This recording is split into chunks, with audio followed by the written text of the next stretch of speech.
بسم اللہ الرحمن الرحیم۔ السلام علیکم دوستوں، امید کرتی ہوں کہ آپ سب خیریت سے ہوں گے۔ دوستوں اگر آپ کو میری ویڈیو پسند آئے تو ویڈیو کو ایک لائک، اور جنہوں نے میرے ابھی تک چینل کو سبسکرائب نہیں کیا ان سے گزارش کرتی چلوں گی کہ چینل کو سبسکرائب کر لیں۔ قرآن پاک میں سورۃ الجن کے نام سے پوری ایک سورت ہے، اور جنات کے وجود کا انکار گویا قرآن پاک کی آیت کا انکار ہے، کیونکہ اللہ پاک جنات کی تخلیق کے بارے میں ارشاد فرماتے ہیں، جس کا ترجمہ ہے: اے اہل ایمان والو، اور میں نے جن اور آدمی اتنے ہی بنائے کہ میری بندگی کریں۔ دوسرے مقام پر ارشاد فرمایا: اور جن کو اس نے پہلے بنایا بے دھوئیں کی آگ سے۔ لان میں جنات کو چھپایا ڈھانچے ہوئے حنیف کو کہتے ہیں۔ وہ عام لوگوں کی نگاہوں سے چھپے ہوتے ہیں۔ زمانہ جہالت میں لوگ فرشتوں کو بھی جن کہا کرتے تھے، کیونکہ وہ ان کی نگاہوں سے پوشیدہ ہوتے تھے۔ پاک صلی اللہ علیہ وسلم نے جنات کی مختلف شکلوں کے بارے میں فرمایا: جنات کی 3 قسم کی شکلیں ہیں۔ اول جن پر ہیں اور ہوا میں اڑتے ہیں۔ دوم سانپ اور کتا اور سور جو سفر اور قیام کرتے ہیں۔ ہمارے پیارے نبی صلی اللہ علیہ وسلم کے پاس جنات کے کافروں کا آنا تھا۔ قرآن کی سورت کا بھول جانے پر آپ صلی اللہ علیہ وسلم کی بارگاہ میں حاضر ہوئے۔ اپنی خوراک کے لیے بارگاہ مصطفیٰ صلی اللہ علیہ وسلم میں سوال کرنے وغیرہ ایسی بے شمار حدیثیں ہیں جن سے جنات کا وجود روزہ روشن کی طرح واضح ہوتا ہے۔ جب اللہ پاک چاہتا ہے تو ان کی موجودگی کا احساس بھی ہوتا ہے، جیسا کہ ایک دن پاک صلی اللہ علیہ وسلم نے صحابہ کرام سے فرمایا: میں چاہتا ہوں کہ جنات کو قرآن مجید پڑھ کر سناؤں، تم میں سے کون میرے ساتھ آئے گا؟ تو صحابہ کرام رضوان اللہ نے اپنا سر جھکا لیا۔ دوسری مرتبہ بھی ایسا ہی ہوا۔ جب آپ نے تیسری مرتبہ ارشاد فرمایا تو حضرت سیدنا عبداللہ بن مسعود رضی اللہ تعالیٰ عنہ آپ صلی اللہ علیہ وسلم کے ساتھ ہو لیے۔ حضرت عبداللہ بن مسعود رضی اللہ تعالیٰ عنہ فرماتے ہیں: میرے علاوہ آپ صلی اللہ علیہ وسلم کے ساتھ کوئی دوسرا بندہ نہ تھا۔ ہم چل رہے تھے یہاں تک کہ مکہ مکرمہ کی ایک وادی شعبہ الجنات میں داخل ہوئے۔ نبی پاک صلی اللہ علیہ وسلم نے میرے لیے ایک دائرہ کھینچا اور مجھے اس میں بیٹھنے کا حکم دیا، اور تاخیر فرمائی میرے واپس آنے تک یہاں سے باہر نہ نکلنا۔ پھر آپ صلی اللہ علیہ وسلم وہاں سے تشریف لے گئے اور کھڑے ہو کر تلاوت قرآن کرنے لگے۔ میں نے گدھے کی مثال اڑتے ہوئے پرندوں کے پر کی پھڑپڑاہٹ سنی۔ میں نے شدید شور بھی، حتیٰ کہ مجھے نبی پاک صلی اللہ علیہ وسلم کی مختلف اندیشے ہوئے۔ پھر بہت سی کالی چیزیں میرے اور حضور کے درمیان حامل ہو گئیں، حتیٰ کہ مجھے آپ کی آواز مبارک سنائی دیتی رہی۔ پھر وہ سب بادلوں کی طرح چھٹنا شروع ہو گئیں، یہاں تک کہ غائب ہو گئے۔ اسی دوران میں فجر کا وقت ہو چکا تھا۔ آپ صلی اللہ علیہ وسلم ان سے فارغ ہو کر میرے پاس تشریف لائے اور مجھ سے استغفار فرمایا: کیا سو گئے تھے؟ میں نے عرض کیا: اللہ پاک کی قسم نہیں یا رسول اللہ صلی اللہ علیہ وسلم۔ میں نے کئی بار ارادہ کیا کہ لوگوں کو مدد کے لیے بلاؤں، یہاں تک کہ میں نے سنا آپ جنات کو عصر مبارک سے مارتے ہوئے ارشاد فرما رہے تھے: بیٹھ جاؤ۔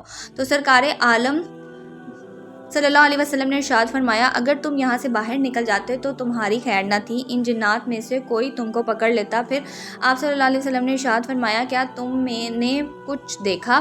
میں نے عرض کیا: جی ہاں، میں نے کالے رنگ کا کچھ آدمی دیکھے جن پر سفید کپڑے تھے۔ حضرت صلی اللہ علیہ وسلم نے فرمایا: وہ نصاب کے جنات تھے۔ میں نے عرض کیا: میں نے شاید شدید قسم کا شور بھی سنا تھا۔ آپ صلی اللہ علیہ وسلم نے ارشاد فرمایا: وہ اپنے بارے میں ایک مقتول فیصلہ میں جلد بازی کر رہے تھے، انہوں نے مجھے فیصلہ کے لیے کہا تو میں نے ان کے درمیان حق کا فیصلہ کر دیا۔ حضرت عبداللہ بن مسعود رضی اللہ تعالیٰ عنہ سرکار دو عالم صلی اللہ علیہ وسلم سے ارشاد فرماتے ہیں: تم میں سے کوئی آدمی ایسا نہیں جس کے ساتھ ایک جن اور شیطان نہ ہو، ایک جن اور ایک فرشتہ مقرر کیا گیا ہے۔ صحابہ نے عرض کیا: یا رسول اللہ صلی اللہ علیہ وسلم، آپ کے ساتھ بھی؟ آپ صلی اللہ علیہ وسلم نے فرمایا: ہاں جی، میرے ساتھ بھی۔ آپ صلی اللہ علیہ وسلم نے فرمایا: ہاں جی، میرے ساتھ بھی، لیکن اللہ نے مجھ کو اس جن موکل سے مقابلہ کرنے میں مدد دے رکھی ہے، اس لیے میں اس کے مکر و فریب اور اس کی گمراہی سے محفوظ رہتا ہوں، بلکہ یہاں تک کہ وہ بھی مجھے بلاہی کا مشورہ دیتا ہے۔ ناظرین گرامی، مولانا نذیر احمد ایک گاؤں کا عجیب واقعہ پیش کرتے ہیں۔ میں ایک دفعہ ایک گاؤں پہنچا۔ اس گاؤں کے لوگ بہت کم پڑھے لکھے تھے۔ حاجی صاحب کو اللہ تعالیٰ نے بے شمار علم سے نوازا ہوا تھا۔ گاؤں کے لوگوں نے حاجی صاحب کو امام مسجد مقرر کیا ہوا تھا۔ نماز کے نمازی حاجی صاحب کے پاس بیٹھ کر دینی باتیں سناتے رہتے تھے۔ حاجی صاحب گاؤں کے بچوں اور بوڑھوں کو قرآن پاک کی تعلیم کے ساتھ ساتھ دین کے بارے میں بھی آگاہ کرتے تھے۔ نماز سے فارغ ہو کر نمازی حاجی صاحب کے پاس بیٹھ کر دینی باتیں سنا کرتے تھے۔ گاؤں میں ایک بہت بڑا اور کافی پرانا درخت تھا۔ گاؤں کے لوگ اپنی بھینس بکریاں چراتے ہوئے اس درخت کے نیچے آرام کرنے کے لیے بیٹھ جاتے تھے۔ حاجی صاحب کے پاس بھی بکریاں تھیں، وہ بھی بکریاں چراتے ہوئے درخت کے نیچے بیٹھ کر دین کی باتیں کیا کرتے تھے۔ حاجی صاحب ایک بڑے نیک اور خدا ترس انسان تھے۔ وہ ہر وقت اللہ تعالیٰ کی یاد میں وقت گزارتے تھے۔ جب بھی کوئی مر جاتا تو حاجی صاحب کو جنازہ پڑھانے کے لیے لے کر جایا جاتا تھا۔ آس پاس کے گاؤں والے بھی حاجی صاحب کو لے کر جاتے تھے۔ سردیوں کا موسم تھا۔ حاجی صاحب عشاء کی نماز ادا کر کے ابھی گھر میں داخل ہی ہوئے تھے کہ کسی نے دروازے پر دستک دی۔ حاجی صاحب نے دروازہ کھولا تو دیکھا کہ 3 بزرگ کھڑے ہیں۔ ان بزرگوں میں سے ایک شخص نے پوچھا، حاجی صاحب کا گھر یہی ہے؟ حاجی صاحب نے جواب میں کہا، ہاں۔ انہوں نے کہا، حاجی صاحب ہمارا ایک بھائی کا وصال ہو گیا ہے، آپ آ کر اس کا نماز جنازہ پڑھا دیجئے۔ حاجی، جنازہ بالکل تیار ہے، ہم نے نہلا کر میت کو کفن پہنا دیا ہے۔ حاجی صاحب نے جواب دیتے ہوئے کہا کہ مرنے والا کی میت کو کفن پہنا دیا ہے۔ حاجی صاحب نے جواب دیتے ہوئے کہا، مرنے والا کبھی مجھ سے ملا ہے؟ کیا وہ مجھ سے کبھی مل چکا ہے؟ اس میں سے ایک شخص کہنے لگا، حاجی صاحب میرے فوت ہوئے والے بھائی آپ سے دین کی باتیں سیکھا کرتے تھے۔ حاجی صاحب کو ان کا بات کرنے کا انداز عجیب سا لگ رہا تھا۔ ان میں سے ایک شخص حاجی صاحب سے مسلسل باتیں کر رہا تھا اور دوسرا، دونوں چپ چاپ کھڑے تھے۔ حاجی صاحب نے کہا، ذرا ٹھہر جاؤ، میں کپڑے تبدیل کر کے آتا ہوں، پھر چلتا ہوں۔ وہ شخص آگے اور حاجی صاحب ان کے پیچھے پیچھے چل پڑے۔ چلتے چلتے گاؤں سے باہر چلے گئے۔ وہ کافی تیز چل رہے تھے کہ حاجی صاحب کو ان کے ساتھ چلنے میں مشکل پیش آ رہی تھی۔ وہ گاؤں سے کافی دور جا چکے تھے۔ حاجی صاحب نے کہا کہ تم کو گاؤں کے راستوں کا ٹھیک طریقے سے پتہ ہے؟ آپ جس جگہ جا رہے ہیں یہاں تو سارا علاقہ سنسان ہے، یہاں پر ایک سنسان گھاٹ ہے۔ انہوں نے کہا، اے اللہ کے بندے، ڈرو مت، ہم بالکل ٹھیک راستے پر جا رہے ہیں۔ حاجی صاحب کے ذہن میں یہی بات چل رہی تھی کہ یہ لوگ مجھے میرے پرانے گھر کو کیسے جانتے ہیں۔ ان میں سے ایک آدمی بولا، حاجی صاحب میرے بھائی کی تمنا تھی کہ میرا نماز جنازہ حاجی صاحب پڑھائیں۔ ہم مسلمان جنات ہیں، ہم آپ کو کسی قسم کا نقصان نہیں پہنچائیں گے۔ ان کی زبان سے یہ الفاظ سن کر حاجی صاحب ڈر سے گئے اور ان کے پیچھے پیچھے چل رہے تھے۔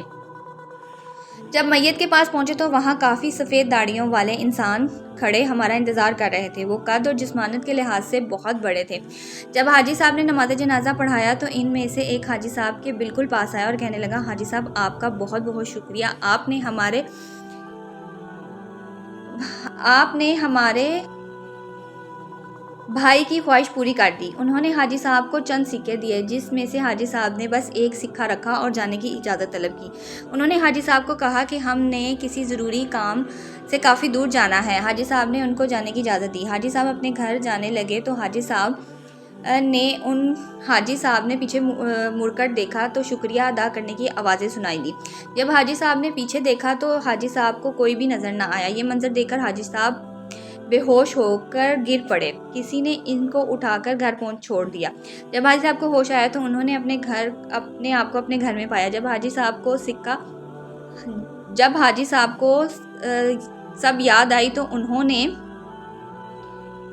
انہوں نے اس کو نکالا، وہ ایک ہیرا تھا۔ اللہ تعالیٰ سے دعا ہے کہ اللہ تعالیٰ ہم کو شیطانیت کی دھوکے سے دور رکھے، آمین ثم آمین۔ دوستو، اگر آپ کی آج کی ویڈیو پسند آئی ہو تو ویڈیو کو ایک لائک، اور جنہوں نے میرے چینل کو سبسکرائب نہیں کیا ان سے گزارش کرتی چلوں گی کہ چینل کو سبسکرائب کر لیں، بیل کے آئیکن کو پریس کر لیں، جس سے آپ کو لیٹسٹ ویڈیو کا نوٹیفیکیشن ملتا رہے۔ دعا میں یاد رکھیں، اپنا بہت سارا خیال رکھیں۔ انشاءاللہ ملتی ہوں آپ سے نیکسٹ ویڈیو میں۔ اللہ حافظ، اللہ فی امان اللہ۔